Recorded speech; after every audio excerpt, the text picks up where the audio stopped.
This video will be discussing abuse and predatory behavior. Viewer discretion is advised. Recently, there has been a wave of individuals on social media who feel comfortable coming forward with their stories of abuse and how they've been victimized. Many well-known individuals in the scene have been outed as predators. Nairo and Senpai are the most recent individuals to have been outed as far as my knowledge. Many individuals feel hurt and betrayed over these revelations, and I want to make it clear.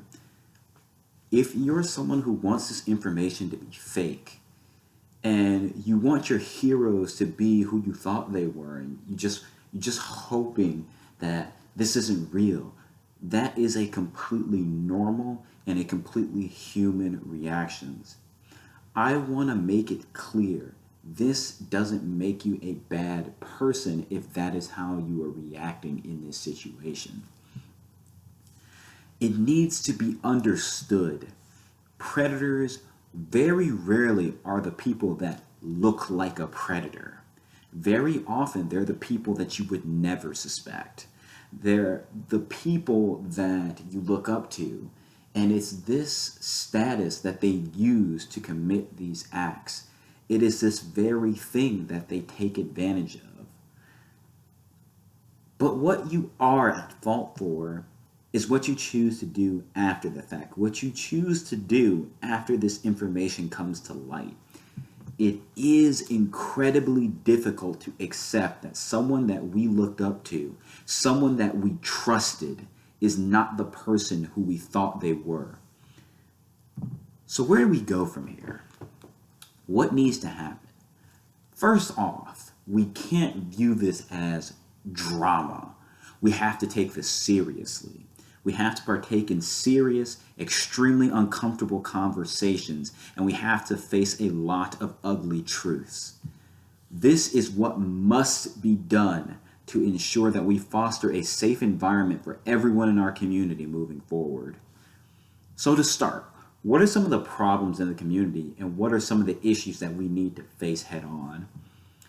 I have to acknowledge that I haven't done enough. I have to acknowledge that when I was in a position as a community figurehead, that I did not do enough. And that ends today, right now, with this video. Many TOs across many different scenes across the entire community, the entire Smash community, the entire FGC are having the discussion how we can keep individuals safe at our events.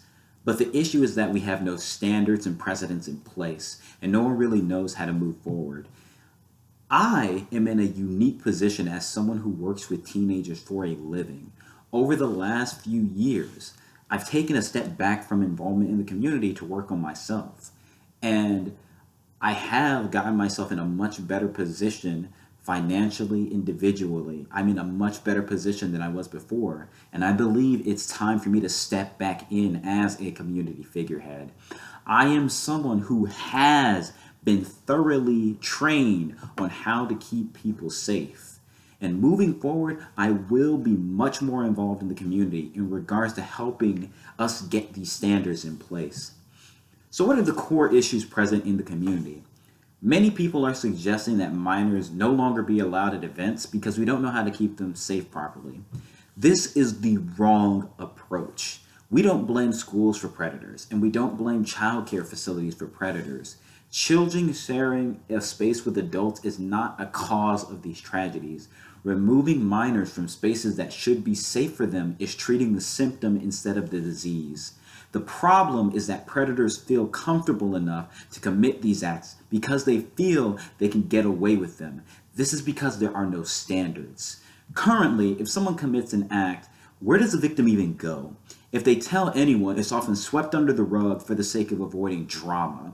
As a community, we're often more concerned with keeping the peace than we are with keeping people safe.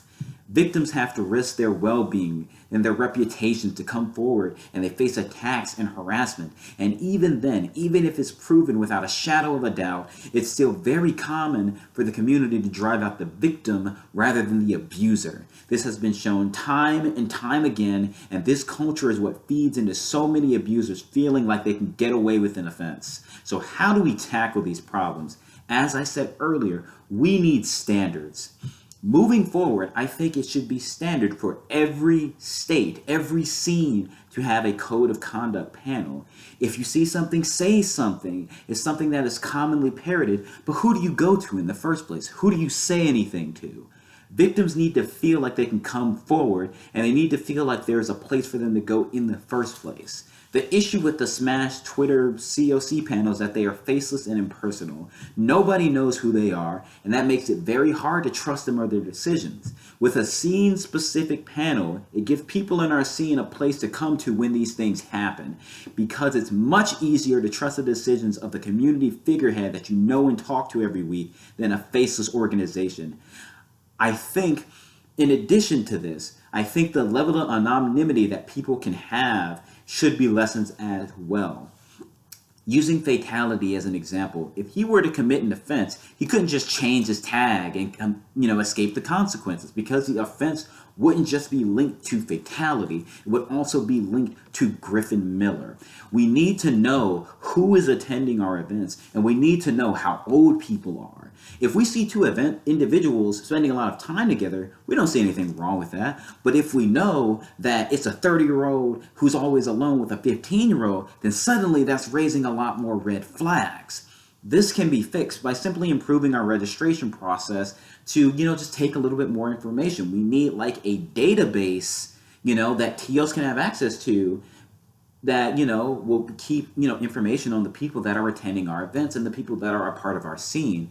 What this will do is, I'm not saying that every single time you want to enter a tournament you have to fill out these long forms, but it's just like, do that to get into the scene, and then from there, once that's already in the database, we can just sign people up, kind of similar to how for Gwinnett Brawl, when you wanted to first enter the tournament, you had to set up a Smash GG account, enter all that information. But every tournament after that, you just registered, and we just added you based on your Smash GG account. We need something like that, and we need something like that for everyone in the scene. And we need to have a database of the individuals and how old they are.